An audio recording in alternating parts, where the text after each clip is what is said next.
한번 따라 하실까요? 행한 대로 보응하시는 하나님. 오늘 로마서 2장 1절로 이 자리에 본문에 보면 하나님의 존재의 모습은 행한 대로 보응하시는 하나님, 이런 모습이 발견되고 있습니다.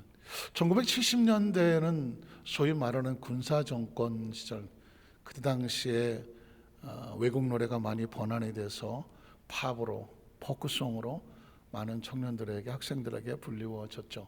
그 전까지 트롯이나 이런 일본 엔카나 이런 노래들이 유행할 때 혈성처럼 등장했던 것은 포크송이라는 것입니다. 그런데 군사정권 시절에 그 노래들이 청년들의 마음을 많이 흔들긴 했는데 금지곡이 많았죠. 혹시 기억하십니까? 방송심의위원회는 것처럼 유행가 그 가사심의위원회가 있어서 조금만이라도 좀 이상하면 그냥 금지곡, 방송 금지곡, 방송 금지곡 이렇게 갖다 붙이면 아무리 돈을 많이 들여서 노래를 만들었어도 하루아침에 방송이나 어떤 행사에 부를 수가 없었습니다. 그 중에 여러 가지 많은 노래도 있지만 그 중에 하나가 그건 너라는 노래입니다. 아시는 분은 아시겠지만 이장이라고 하는 가수가 1974년도에 방송국에서 그건 너라는 노래가 저도 그 노래를 처음 들었을 때 굉장한 충격이었습니다. 모두들 거기까지만 하겠습니다. 잠들은 고요한 밤에 왜 나 홀로 잠 못 일어나 이러면서 그건 너 때문이야. 아니, 사실은 참 짝사랑이기도 하고 시련이기도 한 그런 어떤 그런 내용의 가사였는데 하루아침에 금지곡이 됐습니다. 이유가 뭔지 아십니까? 왜 남의 핑계를 대냐? 왜 너 때문이냐? 그래서 그렇게 갔더니 가사가 부정적이다. 그래갖고는 하루아침에 금지곡이 돼서 그거 풀려질 때까지 참 많이 힘들었던, 이제는 웃으면서 얘기하는 그런 됐지만 그런 시절이 있었습니다. 그러나 사실 가만히 보니까 말은 맞는 말이에요. 그죠? 왜 너 때문이냐? 나 때문이지 이렇게 갖다 대면 할 수 없죠. 그래서 유명한 말이 있습니다. 누군가를 향하여 손가락으로 너 때문이냐 라고 말하면, 너라고 하는 것은 손가락으로 하나를 가리키지만 나머지 세 손가락은 누굴 가리킬까요? 나를 가리킨다. 사실은 아이들 손가락 장난 같지만 굉장한 메시지가 있습니다. 누군가를 향해서 너 때문이야 라고 지적을 하게 될 때 사실은 나머지 손가락 세 개는 얘는 이렇게 밑에 내렸다고 치고 하나 둘 세 개는 나를 가리킨다 라는 이야기는, 쉽게 다른 사람을 향하여 돌을 던지지 마라. 돌을 던지는 너는 그 사람에 비해서 얼마나 더 혹시 부족한 것이 많을 수 있을지 모르지 않느냐. 그래서 성경에도 보면 내 눈에 있는 뭐는 보지 못하고 들보는 보지 못하면서 다른 사람 눈에 있는 티를 빼라고 하느냐. 똑같은 얘기죠. 야, 너 눈에 티 빼라고 손가락을 하면 나머지 세 개는 자기 눈에는 들보가 있다라는. 그래서 누군가를 향하여서 사실은 때로 비난하고 비판하고 정죄하고 어떤 것을 힐난하고 할 때에 이게 나름대로 평가라고 하고 어떤 면에서 어떤 것을 가르쳐 준다고 할지라도 이게 얼마나 위험한 것인가, 얼마나 더 큰 데미지를 가져올 수 있는지 성경은 우리에게 말씀을 하고 있는 것입니다. 사실은 성경뿐만 아니라 이 세상의 모든 법칙이 그렇지 않습니까? 우리가 쓰는 속담에도 뭐 묻은 개를 나무라 한다라는 이야기도 사실은 처지가 그럴 처지가 아니란 말이죠. 지금 내 코가 속자고 손가락 세 개가 나를 가리키는데 다른 사람을 향하여서 야, 너 겨묻었어 라고 하는 것은 말이 안 되는. 그래서 세상에 쓰는 원칙에도 속담에도 그런 이야기가 있고, 그리고 자연 법칙 속에는 사람이나 자연이나 무엇을 심은 대로 거두게 된다. 그래서 나를 다른 사람을 향하여 손가락질을 하나 할 때 나에게 돌아오는 세 가지를 항상 기억하라는 것입니다. 어쩌면 성경은 우리에게 이 부분을 굉장히 중요하게 외치고 있는데 목적은 뭘까요? 그거는 우리를 정죄하고 힐난하고 비난하려고 하는 것이 아니라 이 잘못된 덫에서 함정에서 우리를 건져내기 위한 하나님의 사랑입니다. 하나님의 사랑. 우린 첫 번째로 산상수훈에 있는 심고 거두는 법칙, 행한 대로 보응하시는 법칙 한번 살펴보려고 합니다. 마태복음 5장 7절에 보니까 이런 말씀이 있죠. 잘 하시는 말씀이에요. 긍휼히 여기는 자는, 다른 사람을 불쌍히 여기는 자는, 은혜로 여기는 자는, 이게 심어지는 것입니다. 뭐가 있습니까? 복이 있습니다. 잘 들어보십시오. 긍휼히 여기는 자에게는 약속된 원리와 원칙은 복이 있습니다. 근데 그 복의 내용이 뭘까요? 그들이 누구에게? 하나님으로부터 무엇을 여깁니까? 긍휼히 여김을 받게 될 것이다. 이 말씀은 굉장히 중요합니다. 예수님께서 공생의 사역을 하시며 산에서, 그래서 산상 또 수훈이라고 말하는데, 처음으로 복음을 외치고 있는 그 첫 선언 중에 하나가 유명한 팔복이라는 것입니다. 그 팔복의 8가지 복의 원리는 철저하게 행한 대로 보응이 되는 원리와 원칙이 있습니다. 다섯 번째 복이 바로 긍휼히 여기면 복이 따라오는데, 그 따라오는 복이 뭐냐? 하나님이 너를 긍휼히 어떻게 여길 것이다. 축복입니까? 저주입니까? 축복이죠. 누구한테는 축복일까요? 하나님으로부터 축복입니까? 긍휼히 여기는 자는 축복입니다. 긍휼히 여기는 자는 이게 정말 축복입니다. 왜냐하면 하나님이 나를 긍휼히 여기니까. 그런데 긍휼히 여기지 않는 사람에게는 이게 절대 축복이 아닙니다. 이건 심판입니다. 왜 그럴까요? 내가 남을 긍휼히 여기지 아니하기 때문입니다. 그러면 결과가 뭘까요? 하나님도 나를 긍휼히 여기지 아니합니다. 아주 중요한 겁니다. 하나님의 말씀은 어떤 사람에게는 축복이고 어떤 사람에게는 저주고 하지 않습니다. 하나님의 말씀은 주제가 생명입니다. 생명. 그런데 그 말씀 안에 다 부합되는 사람은 축복으로 들리는 것이고, 그 말씀에 부합되지 않은 사람에게는 그 생명이 오히려 나에게는 심판이 되는 것입니다. 자, 이게 8가지 원리 속에 그대로 있습니다. 여러분 혹시 팔복을 기억하십니까? 자, 첫 번째 복이 뭘까요? 심령이 가난한 자는 복이 따라와 천국이 저희 것이에요. 이건 심령이 가난하다면 비워졌어. 그래서 늘 마음의 갈급함과 사모함으로 하나님의 나라를 간절히 사모하는 사람, 이 사람에게는 이게 축복이야. 왜? 난 하나님의 나라를 사모하니까, 다른 걸 채우고 싶어 하지 아니하니까. 심령이 애통하 가난한 자는 뭐냐? 천국이 저의 것이요. 그러나 그 심령이 교만하여, 심령이 타락하여, 심령이 오염이 되어, 심령이 세상 것으로 가득하여, 비난과 정죄와 원망과 부정적으로 온통 가득하여, 그 속에 채울 것이 빈틈이 없는 사람, 더 이상 공간이 없는 사람은 뭐가 없어? 복이 없어. 무슨 복이 없어? 천국이라는 복이 없어. 애통하는 자는 뭐가 있어요? 복이 있어. 애통이 뭘까요? 내가 죄인이고 내가 부족하여 내가 어떻게 하나님 마음을 기쁘게 하기를 원합니까?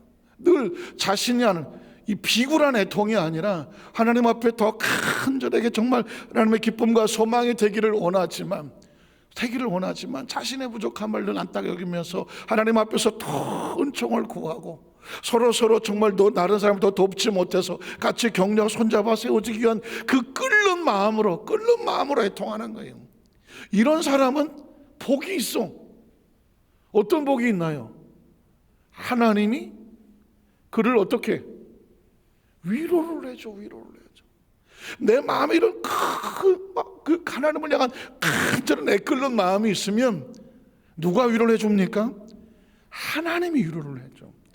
그러면 뒤집어, 이 끓는 마음이 없어, 애통하는 마음이 없어. 그럼 뭐가 없어? 복도 없어. 무슨 복이 없어? 하나님이 주시는 위로가 없어. 이 말씀은 축복입니까? 심판입니까? 이 자체는 축복도 아니고 심판도 아니에요. 하나님은 그냥 생명입니다. 그런데 애끓는 마음을 가진 사람에게는 천하보다 소중한 말씀이에요. 왜? 하나님이 나를 위로하시니까. 그러나 전혀 애통하는 마음이 없는 사람은 이 말씀은 자신에게는 아주 무서운 심판이 돼. 왜? 하나님이 주신 위로가 없어요. 온유한 자가 뭐가 있어요? 복이 있어. 온유하다는 것은 비굴해서 그냥 굴복하고 끌려다니는 존재가 아니라 힘도 있어, 능력도 있어, 머리도 있어, 재능도 있어, 지혜도 있고 권세도 있어. 그러나 자신을 낮춰서 져주는 사람이죠. 비켜주는 사람, 양보해 줄 줄 아는 사람, 형님 먼저, 아우 먼저 배려해 줄 수 있는 사람, 그런 사람을 온유하다고 말하는 것입니다. 이 온유한 자에게는 뭐가 있어? 복이 있어. 뭐? 그 사람이 땅을 차지해. 그 사람이 다 내어준 것 같고 뭐 양보한 것 같고 배려한 것 같은데 그 사람이 땅을 차지해. 그러면 온유한 사람에게 이 말씀이 뭐예요? 축복이야. 그러나 절대 온유할 마음이 없어. 내가 지배해야 돼, 내가 다스려야 돼, 내 밑으로 줄 서 내가 모든 것을 거머쥐기를 원하는 사람은 온유의 반대는 뭘까요? 교만? 이런 걸까요? 자만? 어쨌든 마음의 심령이 교만한 어떤 온유하지 않은 거죠. 강팍한 거죠. 이런 사람에게는 뭐가 없어? 복이 없어. 무슨 복이 없어요? 땅을 차지할 복이 없어. 제가 오늘 여러분의 말씀을 드립니다. 하나님의 말씀을 어떤 사람에게는 어떤 사람 말씀을 들으면서 내 안에 은혜로 채워지고 하나님 이 말씀이 나에게 생명입니다 라고 하는 것은 하나님 말씀이 누구에게 이렇게 들리는 게 아니에요. 하나님은 그냥 생명이야. 누구에게든 생명이야. 그렇게 심령이 가난하고 애통하고 온유한 사람에게는 약속된 축복이에요. 믿으시면 아멘 하시기 바랍니다. 그러나 혹시 심령이 가난하지 못하고 애통하지 못하고 온유하지 못한 사람에게는 이게 잘못된 거구나. 내가 여기서 하나님의 위로와 소망과 천국과 하나님이 땅을 차지하려면 내가 가난하고 심령이 가난하고 내가 온유하고 애통하는 이 심령을 주께서 원하시는구나. 이걸 받아들이면 그게 축복인 거죠. 믿으십니까? 그래서 그게 8가지 비에티튜드라고 하는 아주 중요한 팔복의 말씀이에요. 의에 줄이고 목마른 자는 복이 있어. 그러니까 나는 어떤 내 육신의 쾌락과 즐거움에 이게 아니라 어떻게 하면 더 거룩하고 정결하고 세상에 때를 묻히지 아니하고 하나님의 말씀대로 믿음으로 살까 몸부림을 치는 사람은 복이 따라와. 천국이 저희 것이라는 것입니다. 천국은 그런 사람에게 따라오게 열려지게 됐다는. 그러니까 그렇게 사는 사람은 이게 약속이고 축복이에요. 그러나 그럴 마음이 없어. 먹고 죽은 귀신이 때깔도 좋다 하고 싶은 대로 다 하고 감정대로 하고 기분대로 하고 그냥 엉망진창 자기 막 행위가 옳은지 그른지 별로 관심이 없고, 만약에 그렇지 않다고 하면 이 사람에게는 안타깝지만 천국에 다가올 복이 있다 없다? 없다는 거죠. 여러분, 팔복이라고 하는 것은 낭만적인 이야기가 아닙니다. 죽느냐 사느냐, 아니 하나님은 원래 살리려고 하지만 그 말씀이 어떤 사람에게는 생명의 보장이 되고 어떤 사람에게는 다시 없는 기회가 되는 거지. 그게 심판과 저주가 아니에요. 그걸 들을 수 있다고 한다면 다시 기회를 주시는 것이죠. 그래서 긍휼히 여기는 자가 복이 있어. 왜? 네가 긍휼히 여기면 하나님이 너를 긍휼히 여기지. 세상에 이것처럼 귀한 게 어디 있어? 사실 하나님 앞에 우리가 나가려면 그가 우리를 어떻게 여겨주셔야 돼요? 긍휼히 여겨주셔야 돼. 긍휼히. 하나님이 나를 긍휼히 여겨주셔야 비로소 내 안에 평안함이 있어. 비로소 평안함이 있어. 아까 우리 저 찬양팀 찬양하고 앉아있는데 마음이 뜨거워서 견딜 수가 없어서. 이유가 뭐냐면 나도 모르는 사이 내 영혼이, 내 심령이 너무 기쁨과 평안으로 꽉 차더라고요. 꽉 차더라고요. 이거구나. 나도 모르는 사이 하나님의 은혜가 그 평안으로 꾹 채웠는데 마음이 평안하니까 환경과 여건의 그 어떤 것들이 나를 지배하고 통제하지를 못해요. 사랑하는 성도는 그런 겁니다. 내가 하나님 안에 말씀이 나를 보장하고 지켜주면 내 영혼이 평안해. 그럼 내 영혼이 평안하면 내 주위에 어떤 것들이 나를 지배하고 통제하고 영향을 미칠 수가 없는 거예요. 내가 모든 것이 완벽해도 뭐가 평안하지 않으면, 내 영혼이 평안하지 않으면 불안해, 견딜 수 없고요. 이 넓은 우주에 아주 고독한 존재로 그 영이 평안하지 않으면 어딜 갖다 놔도 절대로 기쁨이 없어요. 긍휼히 여기고 마음이 청결한 자가 뭐가 있어요? 복이 있어. 그가 하나님을 본다고 말하는 거예요. 마음이 청결하다는 것은 그 마음의 생명을 지켜서 하나님 보시기에 기뻐해서 내 속에 있는 거 하나님이 온전히 드려지는 예배와 같은 거죠. 그러면 그냥 복이 따라와. 하나님이 보인다는, 하나님의 임재와 능력과 은총과 음성이 내 안에 하나님의 영으로 충만하게 채워지는 거죠. 그런데 마음을 청결하지 못하면 안타깝지만 복이 안 따라와. 하나님을 보지 못하는 거죠. 7번째가 뭐예요? 화평케 하는 자. 피스메이커. 화평케 하는 자가 뭐가 있어요? 복이 있어요. 복이. 화평케 하는 자에게 복이 있나니 그가 하나님의 아들이라 자녀라 일컬음을 받을 거라는 것입니다. 이게 원칙을, 내 말씀을 딱 가슴에 새기면 어떻게, 나는 죽으면 안 되겠지만 죽어도 뭐가 된다? 화평케 하는 자가 된다. 저와 여러분이 이 말씀을 주시는 것은, 말씀이 나를 통제하고 지배하고 다스려서 내가 어디에 소속되려고 할지라도 그 사람이 가면 거기가 평안해. 근데 세 사람밖에 안 하지. 그 사람이 가면 거기가 평안해져요. 여러분 그렇게 살아보면 어떨까요? 그렇게 살아보면 어떨까요? 그 사람이 가면 거기가 몇 사람이 됐든지 평안해. 피스메이커가 뭐예요? 평화를 만들어낸다니까. 피스메이커, 평화를 만들어내. 화평케, 어딜 가든지 갈등과 위기와 서로 대립과 싸움과 눈물이 있는 곳에 가서 그 사람이 가면 거기가 평안해져.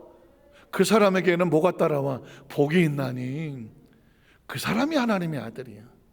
그 사람이 하나님의 아들이요. 여러분 멋지지 않습니까? 그걸 누가 해야 되겠어요? 저와 여러분이 해야 되죠. 피스메이커의 반대가 뭐예요? 트러블 메이커 아닙니까? 트러블 메이커. 트러블이 뭐죠? 사고, 문제, 뭐 여러 가지. 이 트러블을 만들어내. 없는 트러블도 만들어내. 그럼 어떻게 돼요? 안타깝지만 복이 없어. 무슨 복이 없어요? 그 사람 하나님의 자녀야 라는 이 복이 없어요. 복이 없어요. 그러니까 예수를 믿고 하나님의 자녀가 되었으면 그 가슴 속에 8가지 기둥을 가슴에 새겨야 돼요. 팔복이야 이게. 이 복이 있는 사람이 그게 하나님의 자녀야. 이 복이 있는 사람이 주보를 꽂고 다니는 게 복이 아니라 이 팔복을 가슴에 무장하고 그 팔복을 신앙의 줄기로 살아가는 사람이, 이 사람이 하나님의 자녀라 일컬음을 받을 것이요. 너희가 의를 행하다가 핍박을 받거든 기뻐하고 즐거워하라. 천국에서 저의 상급이 크다라는 것입니다. 하나님의 의를 위해서 하는데 그거를 방해하고 비난하고 손가락질하고 핍박하는 사람이 있거든 기뻐하고 즐거워하라. 왜? 아이고 내가 하나님을 하려고 하는데 방해꾼이 있구나. 거기에 절망하고 타협하고 뒤로 도망치지 말라는 겁니다. 왜? 누가 아신다? 하나님이 아신다는 것입니다. 그래서 여러분 이 8복은 8가지 복이라고 말해요. 복이에요. 복. 축복이에요. 그런데 그 축복은 어떻게 한 사람이 축복이냐? 그 말씀을 가슴에 새기는 자에게 축복이지. 그 말씀을 알면서도 거기서 그걸 붙잡지 지키지 못하면 그 복을 놓치는 자가 되는 거죠. 그래서 마태복음 5장, 6장, 7장 산상수훈이에요. 마태복음 한번 따라하시게. 마태복음 5장, 6장, 7장 이 세 장은요 머릿속에 외워야 돼요. 성경 66권이 만에 하나 없다 해도 마태복음 5장, 6장, 7장만 있으면 기독교는 존재합니다. 왜냐하면 기독교의 가장 핵심 뼈대 원리가 뭐냐? 마태복음 5장, 6장, 7장입니다. 예수께서 오셔서 구약에 있었던 하나님의 선지자들 말씀을 통틀어 그 원리가 뭐냐? 마태복음 5장, 6장, 7장 예수 그리스도가 선포하신 것이고, 나머지 뭐 마가 누가 하고 사도행전으로 계시의 전체도 거기서 줄기로 뻗어나가서 사도들이 또는 뭐 바울이 설신을 하면서 풀어놓은 말씀이지, 뼈대는 뭐냐면 마태복음 5장, 6장, 7장이에요. 그러니 자, 그럼 팔복을 하고 나서 그 다음에 이어지는 것도 똑같은 원리입니다. 마태복음 5장 22절에 보면 나는 너희에게 이르노니, 자, 구약 성경에는 이렇게 말했지만 예수님께서 그렇게 말한 게 내가 너희에게 새롭게 가르쳐 줄게 하면서 하나님의 원뜻은 뭔지 아느냐? 나는 너희에게 이르노니 형제에게 분노하는 자마다, 크리스찬들에게 말하는 거예요, 심판을 받게 되고. 굉장히 무섭지 않아요? 왜 예수님께서 그 산상수훈의 기독교 핵심적 위에 심판이란 단어를 쓸까요? 하나님은 사랑이라며 세상을 이처럼 사랑하셔서 독생자를 주셨다면서, 그를 믿는 자마다 멸망하지 않는다면서. 그런데 예수님께서는 산상수훈 복음에서 이렇게 말하는 것입니다. 너희가 형제를 비난하고 형제를 분노케 하고 형제에게 화를 쏟으면 너희가 무엇을 받게 되고? 심판을 받게 되고 왔습니다. 그러니까 예수 그리스도 안에 들어오면 서로 피차 간의 대우를 할 때, 피차 간의 관계를 가질 때에 상대를 향하여 비난하고 정죄하고 뭔가 블레임, 뭔가 불평, 불만을 한다는 것이 얼마나 무서운 일이냐를 예수님께서 가장 강한 표현을 쓰는 것입니다. 그러면 네가 무엇을 받는다? 심판을 받게 되고, 또 형제를 향하여 라가 미련한 놈, 바보, 멍충이, 뭐 이런 표현입니다. 라가라고 하는 자는 공회의 심판대에 잡혀가게 되고, 미련한 놈이라고 하는 자는 어디로 들어간다고요? 지옥불에 들어가게 되리라. 이 말씀을 들을 때 나는 불안하다, 무섭다. 왜 하나님 말씀은 뭐 심판, 뭐 공회, 뭐 지옥불 이러냐, 무섭다. 혹시 그런 분이 계십니까? 하나님은 지금, 예수님 지금 우리에게 공갈 협박을 하십니까? 지금 어떻게 들리십니까? 하나님 말씀이란 이렇습니다. 이 말씀을 들으면서 크리스찬끼리는 절대로 상대를 비하하거나 공격하거나 비난하거나 상대를 향해서 뭐 공격하는 어떤 그런 용어를 쓰거나 대하거나 하면 누가 아주 단호하게 싫어하신다. 하나님이 심판을 받게 되고 심판대 공회에 서게 되고, 그리고 지옥불에 들어간다라고 말할 정도로 이렇게 말씀하실 때에 솔직히 그 본 의의는 뭐예요? 너희는 절대로 그렇게 하지 말라는 거죠. 심판의 대상이 되지 말고, 심판대에 올라가지도 말고, 지옥불에는 헌신도 하지 말라는 거예요. 이게 예수 그리스도의 그 산상수훈에서, 산상수훈이 뭡니까? 산 위에서 수훈, 최고의 영적 교훈이라는 거예요. 예수님께서 이거 하시려고 하늘에서 뛰어내려 오셔서 육신의 몸을 입고 우리에게 신앙의 교리와 삶의 방향을 정해놓은 거예요. 이 말씀을 귀에서 머리에 복게 박히고 내가 성격대로, 기분대로, 마음대로 살아가는 것이 절대로 아니라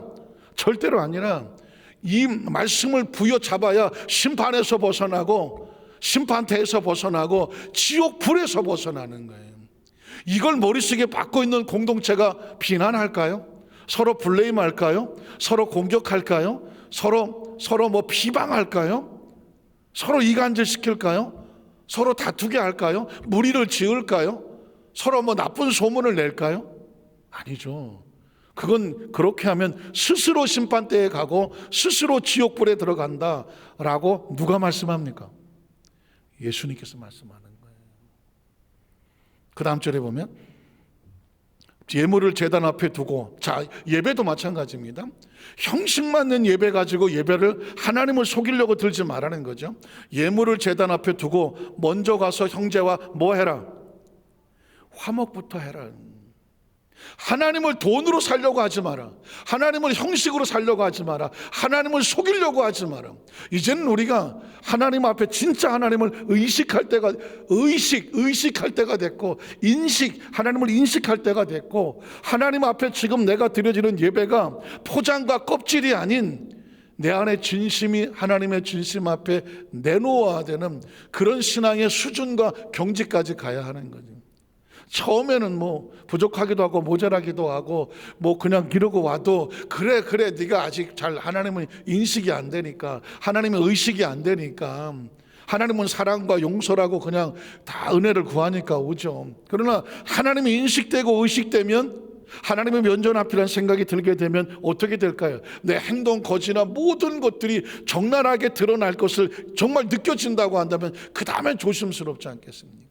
가장 존경하고 사랑하는 대상일수록 가장 조심스럽게 접근하지 않겠습니까? 그 앞에서 막 행동하고 막무가내로 하겠습니까? 정말 하나님이 그렇게밖에 대상이 안 됩니까? 너희가 하나님 앞에 나와서 예배를 드리려고 할 때 가장 먼저 하는 것은 사람과 형제와 다투고 싸우고 불편하고 그런 관계가 되어졌음에도 불구하고 냅둬버려, 그냥 나 혼자 하나님 앞에 나 예배 드리는 척하게 하더라도 하나님은 형제와 불편하면 예배가 아니다 라고 말했습니다. 그래서 어떻게 예물을 먼저 앞에 두고 가서 뭐부터 해라? 화목부터 하라는 거예요. 한번 따라하세요. 화목부터 해라는 거예요. 화목하고 그 위에 와서 예물을 드려라. 지금 이렇게 마태복음 5장 6절 7장에 있는 말씀은 성경에 너무 많은 이야기가 있으니까 내가 거기까지 내가 다 인식을 못하고요, 뭐 살다 보면 이럴 수도 있고 저럴 수도 있어서 그냥 내가 듣기는 들었지만 그때 가봐서 할래요 라고 하는 게 아니에요. 이게 뼈대예요. 창세부터 계시록까지 예수 그리스도의 뼈대는 마태복음 5장 6장 7장이에요. 그러니까 지금 이건 뼈대예요. 용납이 안 돼. 타협도 안 돼. 여기서 벗어나면, 죄송한 이야기지만 여기서 벗어나면 예수 그리스도의 뼈대에서 벗어나는 거예요. 예배는 하나님과 화목하기 전에 관계 속에서 화목하고 온전한 예물이 되게 하라. 이게 지금 우리에게 주는 메시지요, 도전이죠. 그 다음 절에 보면 진실로 내게 이르노니 내가 한 푼이라도 남김없이 다 갚기 전에는 관계의 회복에 모든 것이 온전해지지 않으면 그 힘들고 어려운 불편한 관계가 감옥이 돼서 너를 사로잡아 눌러서 하나님 앞에 온전한 예배를 드리지 못하게 그 잘못된 관계가 너를 붙잡아 두리라는, 그 속에서 못 나온다는 것은 결코 거기서 나오지를 못할 것이다. 자, 6장으로 넘어가 볼게요. 마태 6장 14절에 보면 너희가 사람의 잘못을 용서하면 너희 하늘 아버지께서 너희 잘못을 뭐해요? 용서하시려니만. 만에 하나 너희가 용서하지 아니하면 하늘에서 너희 아버지 너희 잘못 용서하지 아니하신다. 기억하십시오. 지금 제가 말씀드린 마태복음 5장 6장 7장은 예수 그리스도의 뼈대다, 산상수훈이다. 제가 귀에 못이 박히도록 여러분에게 말씀하는데, 다른 어떤 것들은 시대가 바뀌고 상황이 바뀌어서 뭐 로마 시대에, 바울 시대에 여자들이 머리에 두건을 쓰고 뭐 그렇게 예배를 드려서 문화가, 그래서 이 시대에 와서는 그렇게 안 해. 그래, 풍습과 문화는 바뀔 수 있어요. 그러나 예수 그리스도의 교리는 못 바뀌어. 예수님의 가르침은 바울의 시대나 뭐 신약 어떤 시대나 지금 시대나 앞으로 수천 년 지난 시대도 마태복음 5장 6장 7장은 안 바뀌어요. 절대로 안 바뀌어요. 문화와 풍습은 바뀔 수가 있어요. 그러나 마태복음 5장 6장 7장에 예수 그리스도의 이 산상수훈은 절대로 바뀌지 않아요. 그렇다고 한다면 이 이야기는, 이 말씀은 저와 여러분이 아예 그냥 교본처럼 붙잡고 죽느냐 사느냐를 여기다가 두셔야 돼요. 내 신앙이 옳으냐 틀리냐, 내가 잘하고 있냐 잘못하고 있느냐를 누구에 물을 것도 없어요.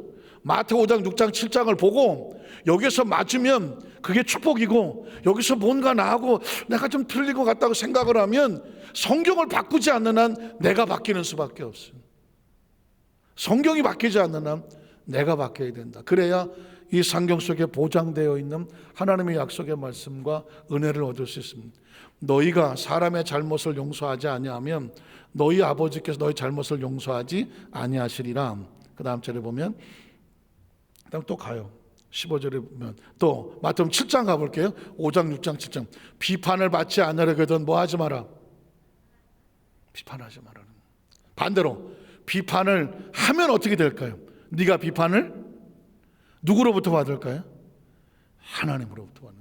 네가 행한 대로 내가 행할게. 한번 따라. 네가 행한 대로 나도 너에게 행할게. 이게 하나님 법칙이에요.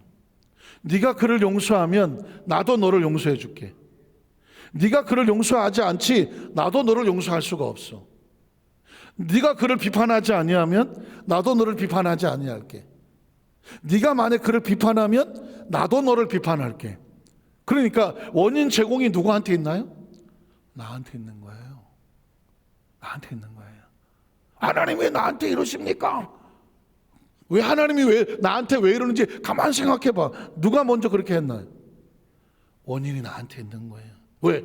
이미 우리에게 선택할 수 있는 기회를 주었습니다. 자, 2절을 보면 너희 비판하는 그 비판으로 너희가 하나님으로부터 비판을 받을 것이요. 또 3절 그대로 보면 너희가 헤아리는 그 헤아림으로 너희가 헤아림을 받을 것이며. 그러니까 네가 너 이거 손가락 하나를 하면 나머지 세 개가 그대로 너에게 다가오는 것처럼 여기 말씀이 나오죠. 어찌하여 형제의 눈 속에 있는 티는 저렇게 잘 보면서 내 눈 속에 있는 들보는 깨닫지 못하느냐. 이거 주일학교 이야기가 아닙니다. 주일학교 학생들 공과 공부하는 거 아닙니다. 이건 하나님의 육신을 입고 이 땅에 오셔서 이제껏 이스라엘 백성들이 신앙을 했더니 온통 지자랑만 하고 앉았고 자기만 선택된 민족이라고 말하고 자기들만 아브라함의 자손이라고 말하고 자기들만 하나님 우편에 앉을 거라고 말하고 이방인이든 뭐 어쨌든 그 주위 것들은 절대로 천국에 들어오면 안 된다고 가로막았던 이스라엘 백성들에게 이게 하나님의 뜻이 아니다. 예수님은 그래서 일부러 이방인들도 오라고 하고 세리들도 오라고 하고 죄송한 표현이지만 장녀들도 오라고 하고 문둥병자도 오라고 하고 혈루증 옛날에는 생리를 하면 예배도 참석을 못했던 이스라엘 백성들에게 아니 그냥 12년을 피 흘린 여자도 오라고 말하고 심지어 예수의 옷가에 손을 대도 뭐라고 하지 않고 회당장의 딸이 뭐 회당장도 오라고 하고 심지어 로마 백부장도 오라고 하고 다 받아줬습니다. 받아서 이스라엘 백성들 아주 질색을 아유 저 더러운 것들이라고 말하는 그 어떤 누구도 예수님은 마다하지 않았습니다. 그게 뭘까요? 사랑과 용서와 긍휼이에요. 이스라엘 백성은 사실은 가만 놔두면 존재하지도 못할 가장 연약한 백성이에요. 신명기 7장에 보면 너는 가장 이 땅에서 연약한 백성인데 내가 너를 선택해서 하나님의 백성 성민을 만들었어. 그러니까 은혜를 최대한 많이 받은 백성이요. 그래서 은혜를 받아서 세계 모든 민족에 뛰어나게 해준다 했더니 모가지가 뻣뻣해갖고 지가 잘난 줄 알고 다른 나라 백성들을 막 손가락질하고 다른 나라 백성들을 비판했어. 하나님의 마음은 그게 아니야. 그래서 예수 그리스도가 와서 그 촛대가 바뀌었어요. 지금도 이스라엘 나라는 하나님의 구원 바깥에 있는 나라입니다. 먼 훗날 정말 땅끝이 돼서 그곳에 백투더 예루살렘 뭐 하는 것처럼 그곳에 다시 그리스도의 복음이 들어가서 그 나라가 예수를 인정하고 그 나라의 복음이 들어지면 어쩌면 그게 세상의 끝날이 될지는 모르겠어요. 어쨌든 간에 하나님의 마음은 혈통이 아닙니다. 하나님의 마음은 사랑과 안에 있는 것입니다. 그 다음 절에 뭐라고 말할까요? 원년 속에 들보가 있는데 어찌하여 형제에게 말하기를 나로 내 눈 속에 있는 티를 빼게 하라 하겠느냐. 외식하는 자, 여기서 외식이라는 단어가 나옵니다. 외식 한번 따라 하실까요? 외식 아주 무서운 단어입니다. 외식 겉은 화려한데 속은 썩어서 냄새가 나는 것입니다. 예를 들면 이스라엘 백성들은 우리나라와 달리 장례 문화가 우린 땅에다 예전에는 묻었잖아요. 매장이에요. 요즘 뭐 화장하지만 매장을 합니다. 그러나 이스라엘 백성들은 바위를 뚫어요. 바위를 동굴을 만들어 동굴을 해서 거기다가 시신을 안정하고 거기에 뚜껑을 돌문으로 덮어요. 마치 나사라는 것도 덮어버려요. 그러니까 저게 무덤인 걸 알게 되면 사람들이 좀 혐오 시설이니까 보기 안 좋으니까 그렇게 무덤을 해놓고 바깥에다가 하얗게 회칠을 해버려요. 회칠을. 그러니까 겉으로 볼 때는 너무 아름답고 깨끗한 하얀 벽이야. 하얀 벽. 와, 보기 좋다. 그렇지만 그 돌문을 열고 들어가면 뭐가 있어요? 시체가 있어. 시신이 있어. 냄새가 나는 무덤이야, 거기가. 그러니까 이게 외식이라는 거예요. 겉모습은 회칠을 해서 아주 멋있게 꾸몄어. 그러나 속은 썩어서 냄새가 나. 이게 외식이거든요. 자, 외식하는 자여, 먼저 내 눈 속에서 들보를 빼라. 그 후에 밝히 보고 형제의 눈 속에서 띠를 빼라고 해라. 다른 사람이 너 때문이야 라고 하면 자기 속은 더 하나님 보시기에 딱 아닌 거예요. 이 이야기는 뭐냐면 속에 너부터 바뀌라는 거죠. 너부터. 네 속에 있는 것부터, 들보부터 빼내. 그리고 다른 사람의 빼지거든. 그때 그 사람의 티를 손가락으로 후벼 파는 것이 아니라 은혜와 사랑으로 그 티를 뽑아낼 줄 아는 거죠. 그 다음 절은 뭐라고 말할까요? 17절 20절에 보면 이와 같이 좋은 나무마다, 자, 마태 5장 6장 7장이죠 7장의 거의 마지막에 오면 뭐라고 말하냐면 이와 같이 좋은 나무마다 아름다운 열매를 맺는다. 신앙은 열매로 하는 거예요. 제가 아까 처음에 서두에 꽃을 이야기했죠. 꽃은 향기로, 그리고 그 꽃은 왜 핍니까? 결국은 열매를 맺어요. 꽃 피고 열매를 맺지 않습니까? 꽃의 사명은 향기를 피워서 그 다음에 열매 맺게 하는 거거든요.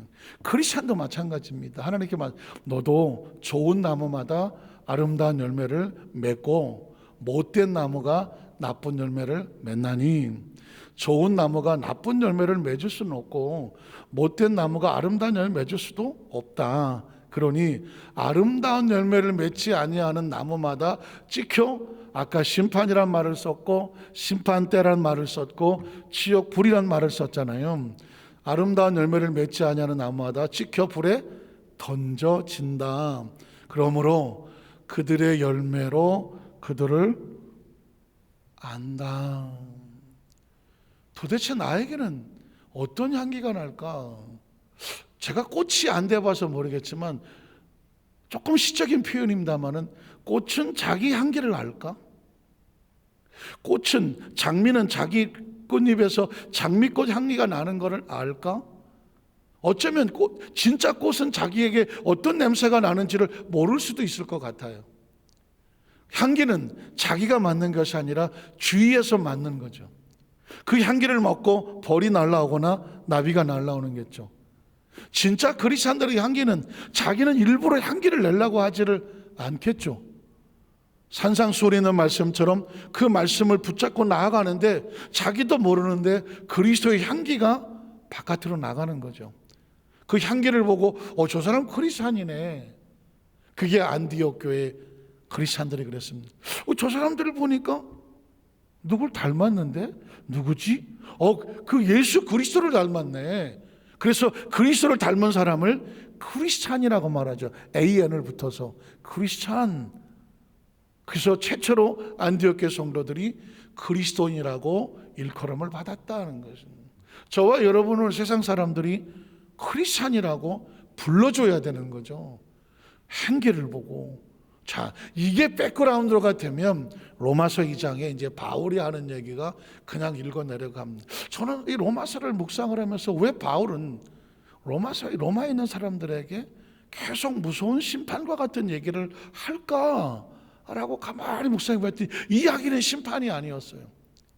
이 이야기를 들으면서 여기서 빠져나오는 사람에게는 축복이야. 그러나 여기에 해당이 돼갖고 그것이 잘못인 줄 모르고 그 자리에 머무르는 사람에게는 그게 자기 잘못에게 구렁텅이 떨어지는 것을 깨우쳐주는 그것도 축복인 거죠. 자, 그럼 로마서 2장으로 읽어보고 말씀 마치겠습니다.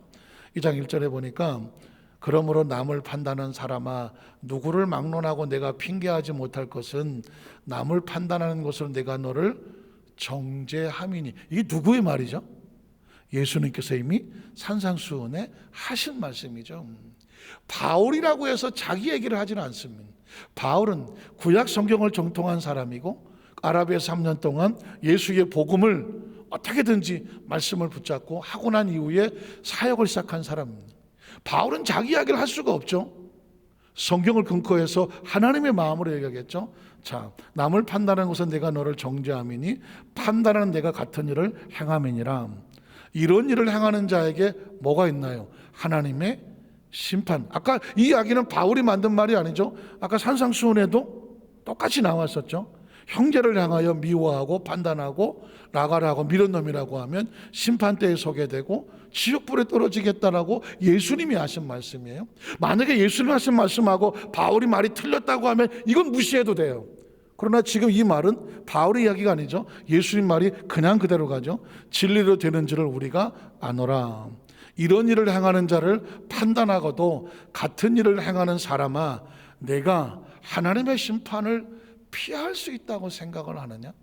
하나님을 속일 수 있다고 생각하느냐? 하나님 앞에서 가려질 수 있다고 생각을 하느냐? 그 다음 절에 보면 혹 내가 하나님의 인자하심이 너를 인도하여 회개하게 하심을 알지 못하고 그의 인자하심과 용납하심과 같이 길이 참으심의 풍성, 다시 말해서 지금 당장 나에게 아무 일도 없는데, 내가 뭐 그렇게 해도 나한테 아무 일도 없는데 하나님께서 너에게 참으시고 기다리고 계시는 것을 아무 일도 없다고 하나님을 무능력하다고 멸시하느냐?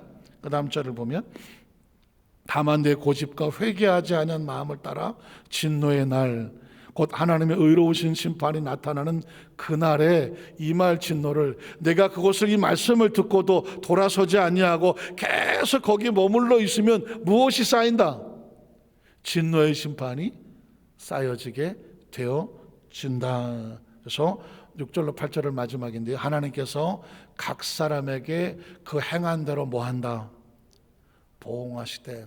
오늘 설교 제목이 뭐라고요? 행한 대로 보응하시는 하나님. 이게 여기서 오는 거예요. 성경 구절에서 오는 거예요. 하나님께서 각 사람에게 행한 대로 보응하시되 참고 선을 행하고 영광과 존귀와 썩지 아니함을 구하는 자에게는, 지금까지 이 말씀이 뭐예요? 다 축복이죠. 우리가 그렇게 해야 될 가치와 목적을 얻는 거죠. 그리고 우리가 크리스찬임을, 하나님 말씀을 따라가는 그 기준이 되는 거죠. 그러니 결과가 뭐예요? 영생으로 하시고 그 다음 절을 보면 오직 당을 지어 진리를 따르지 아니하고 불의를 따르는 자에게는 벗어났으니까 진노와 하나님의 분노로 하시리라. 말씀을 정리하기로 원합니다. 사랑하는 성도 여러분, 신앙생활의 최고의 축복은 뭐냐면요, 하나님의 말씀에 보호를 받는 거예요. 하나님 말씀 안에 보호를 받는, 내가 지금 이렇게 하는 걸로 있네, 이게 하나님의 말씀에 근거로 행하는 거야. 그 말씀 안에 있으면 평안한 거예요. 크리스찬의 최고의 축복은 평안이에요. 그런데 그 어떤 다른 뭐가 있다고 할지라도 내가 말씀의 보호를 받지 못하면, 말씀의 보호를 받지 못하면, 아무리 내가 잘 감추고 숨어 있다고 할지라도 마음이 불안하면 죄송하지만 그게 지옥인 거예요. 하나님 안에서 평안한 것이 천국이고, 말씀에 벗어나서 내가 말씀 바깥에서 몸부림치는 것, 그게 심판이고 지옥인 거예요. 그래서 하나님의 말씀은 모든 사람에게 평안을 선포하고요, 생명을 선포하고요, 축복을 선포하는 겁니다. 그 말씀을 붙잡고 나오는 자에게는 이게 보증이 되기 때문이죠. 오늘 여의도 순복음산교회 우리 모든 성도들이 오늘 이 말씀을 가슴의 기준으로 삼아서 이 말씀 안에서 절대로 하나님이 주시는 보장된 평안, 이 보장된 평안을 놓치지 아니하고, 코로나가 어쩌고 환경이 어쩌고 어쩌도 내 안에 붙잡고 이 평안을 붙잡으면 이 평안을 하나님이 끌고 가시고 지켜나가실 것입니다. 그 축복의 주인공이 되시기를 주의 이름으로 축원합니다. 기도하겠습니다. 하나님 아버지 감사합니다.